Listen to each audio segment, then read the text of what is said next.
All right, welcome. Thanks for watching this video. In this video, I'm going to describe what's useful about this mail merge and how to test it out for me. And if you like your test, you can use it immediately, but I'd love to get your feedback so I can make it better for whoever decides they want to use it next August. All right, so what does it do? Well, you can kind of see what it does right here.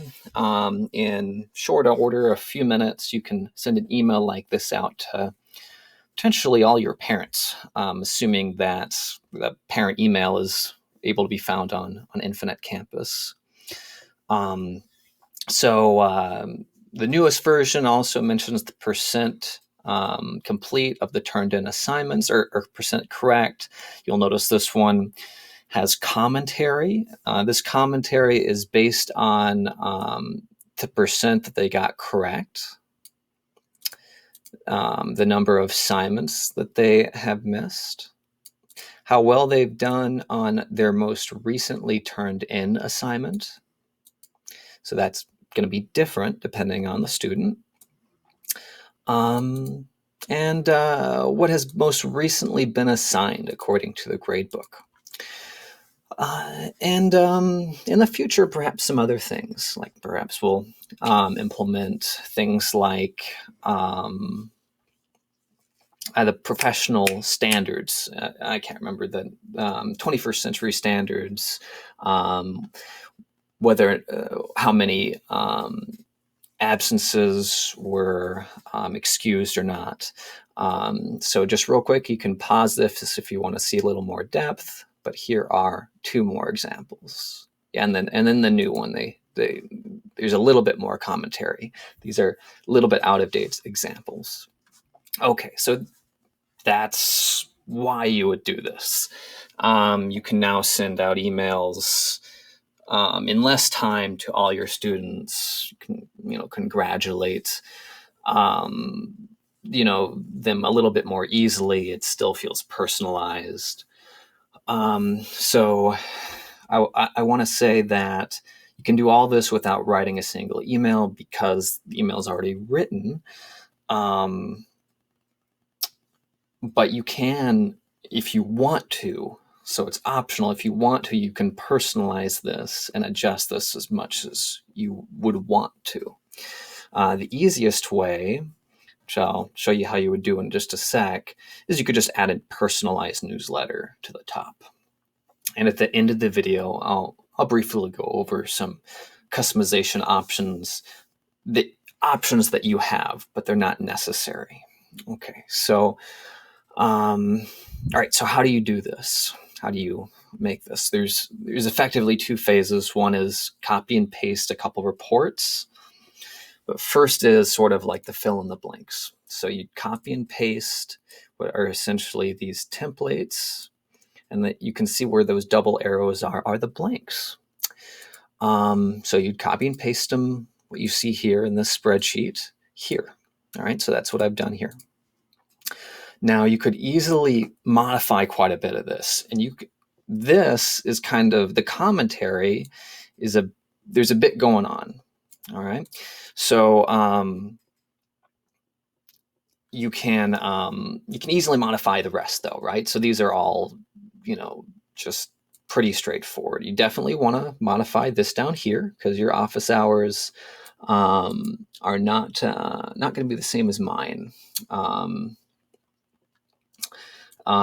So this is not exactly the same template, but it's very similar. So here, I guess I don't even mention when my office hours are. But at the very start here, for example, you could just start typing in your newsletter, typing one-handed, so it's not legible or anything. But like that's where a newsletter could go, or you could talk more specifically about your class. You're telling them a little bit about what's going on because you're mentioning the most recent assignment. You can make your own sentences, and once you understand, okay, well, this is where the percentage is, if you wanted to make this has it built in, but you could, that's one way. Anyway, so you don't have to do that though. For most people, I think it'll be functional without doing anything but copy and paste that. pasting that. Okay, so that's the first step. The next step is having it be emailed and having things filled in with the spreadsheet. So you've got this spreadsheet, and the instructions are pretty much right here, but I'll describe them to you. You go to this link, all right, and you just want to make sure that you've got the same options filled in that I have. Student local number, the household phone and address, show guardian contact information. If you have,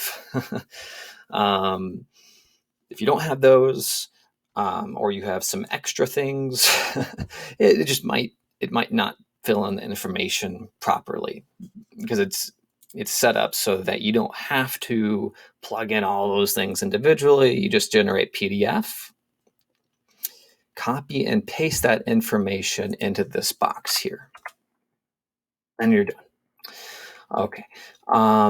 So next, so that's with the roster. We're gonna do the same thing with grades. So I'm gonna move this page. So you go to this link, and I'm gonna move this page over a little bit so that you can't see student names. So, but when it's initially gonna look something like this. Now, if you're okay with it just having all of your assignments kind of be part of this email, that's great. But maybe you just want your recent assignments. You can see I've only selected maybe some of the recent assignments. Or maybe I'm like, oh, this one doesn't matter. So I'm just going to unselect that. You'll also notice that I've unselected summatives. The reason for that is at this moment, that's not what's most relevant, the last summative I did with my class. And the big reason is that while this is often useful, this is going to prioritize talking about summatives. So if I don't want to talk about summatives, I just unselect them before I generate my report. Great. Now I'm going to, once again, avoid showing names. So I'm going to move this up. All right. So whenever you've selected whatever assignments you want, you just hit generate CSV. And then just like you did before, you copy and paste here, and it'll say, nice job. All right, good. Now this next tab, if you explore it, there's quite a bit going on, and eventually you may decide that you want to do some modifications with it and that sort of thing. Once again, you don't have to. Oops. Let's look at the less intimidating portion of it. All right. So,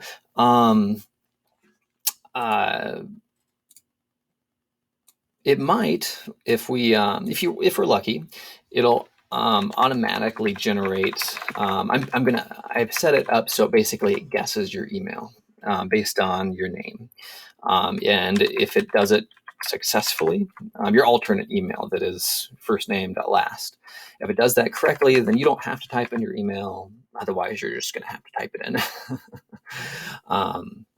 It does not guess at your parents' emails. Don't worry. It has more certainty, or it just literally just takes the only things that could look like emails that are in the right place.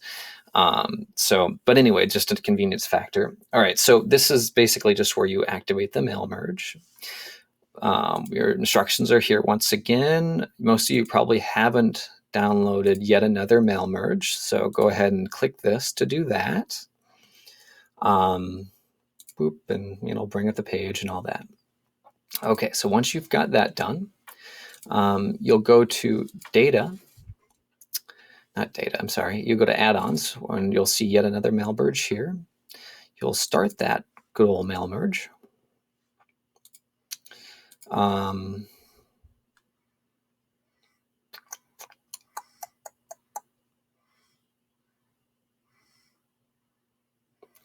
All right, I'm going to start a new campaign. You won't have had a campaign, so you will not have to do this.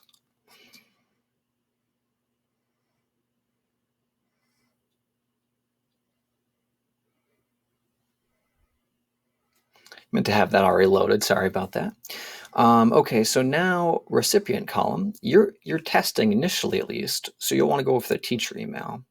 If you decide that you want to use it at this point, you're happy with, it seems like the test testing it went well, then you could choose parent email. But for now, we're just testing. So we're going to go to teacher email.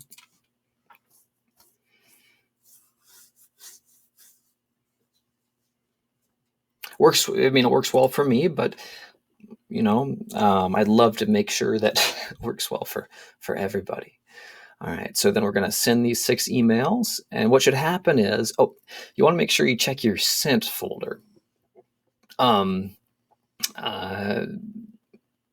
Because that's just likely where it's going to show up since you're sending it to yourself. So don't expect it to necessarily show up in your inbox, but it'll certainly show up your sent folder, and you'll get something like this.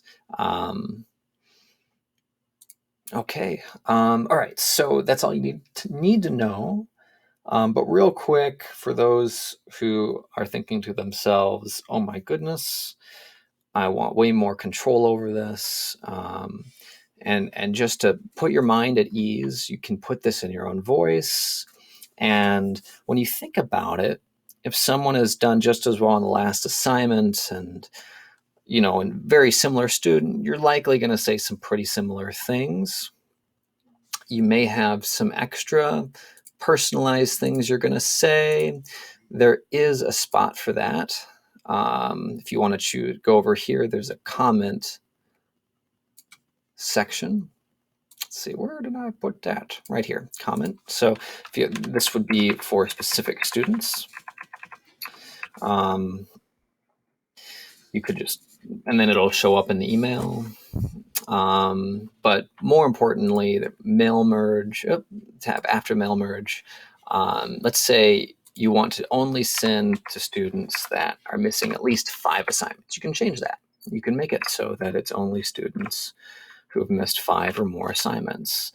Maybe you want to email those students more often. You probably want to email everyone. Maybe, some students, it's just encouragement to say, okay, yeah, your student is doing really well, but maybe at least once a week you might want to send one of these out. And because it's a mail merge, it's not too much work. It's about as much work as sending 2 emails, really. Send it to a whole class or something like that.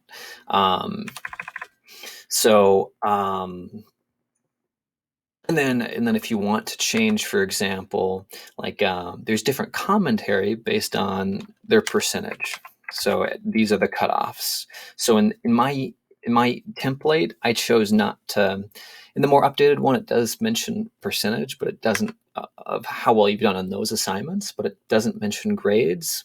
Instead, I thought it'd be more personalized, and also the worksheets, it's not actually going to be their exact grade necessarily, because you might have something different from a straight point system. But anyway, how this calculates grades might not be exactly how you do. That's partly why I didn't put it in the email. But anyway, like if you got a 0.9, it's going to give you this commentary. If you got what you considered an A here on the last assignment, it's going to give you this commentary. But you can change any of these boxes. So if you want different commentary, if you want a different grade value, like you want this to be 0.85 and maybe you want this to be 0.72, for example, you can do that. You can make all of those changes. Different commentary based on how much work they're missing. You can change that as well. So this is, so recap. There are basically 4 things you need to do. You need to copy and paste the template. All right, copy and paste the roster. Copy and paste the grade report. Download yet another mail merge and use it. Boom, and you're done. And you've sent out the emails, and you can check your inbox to see how they went. All right, so thank you so much for sticking with me on this little email adventure. I really hope that this is useful to you guys, and I'm hoping that I can get feedback from you. Not only like, did did it work as intended, or does something need improved? But also, are there maybe extra features that you'd like? Just as examples, I'm sure a lot of people would like to incorporate absences or maybe 21st century skills into these emails. So I'd like to have this improved by August, and with your help, and I've already gotten some really excellent feedback. I think in particular from Miss Sanning. She really, went above and beyond with giving me feedback. And she is the reason that this isn't really hard to use. So if you think this is helpful and fairly user friendly, then she's definitely part of why. All right. Got some good feedback from Mr. Kane and Mr. Excuse me, and Mrs. Or Mr. Keogh and Mrs. Krieger Cohen. So kudos to you guys too. And once again, I'm hoping this ends up being useful to someone besides me. Yeah, thanks so much for being a participant here, and have a good rest of your year.